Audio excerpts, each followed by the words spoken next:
Hi, welcome back to Effectus Gym Tips. Today we're taking a quick look at bilateral movements versus unilateral movements and how you can work those into your training program. In a bilateral lift, such as, for example, the bench press, each limb, each side of the body is working together to push the same load. They share that resistance between the two to produce the exercise. It's a much more balanced and more stable environment to train in, and I'd recommend it for starting out. When you're starting to build the chest, start out with a bilateral exercise like this. The other advantage of it is that you can produce more force, you can lift more weight. So when you're building strength later in your advanced training, you have to use bilateral lifts to build that strength. It's the only way to push enough weight to do so. The problem with it is it masks imbalances in the body.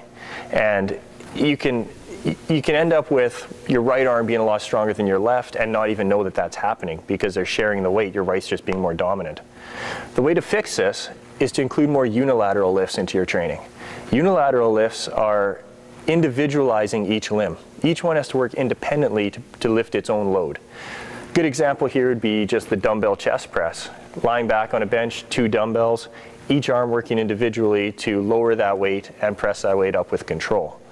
Now you're targeting those imbalances to prevent them. Each side's got to pull its own weight. It has to produce the force. You're also increasing a little bit of stability in the joints. There's more stability required in the shoulder joint, for example, in a single arm movement. So you have that advantage. The only disadvantage is you might not be able to lift as much weight early on, so it might not be quite as effective for strength until you've really developed that stability to do so. If you want to take that to another level and really isolate each limb, you can get into an alternating single arm chest press. It's a little more advanced, but now each arm is working even more independently of the other, and it requires a little more stability and balance. And then to take that to another level, you can get rid of 1 dumbbell, go completely single arm. A single arm chest press requires the most balance, the most stability, and really isolates that joint.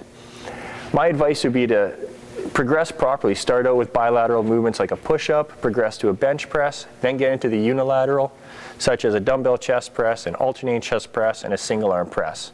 And once you've got that down, now mix it up. Be sure to use both. Use your bilateral to build that strength and to push heavy. Use the unilateral to support that. Thanks for tuning in to Effectus, and we'll see you next time.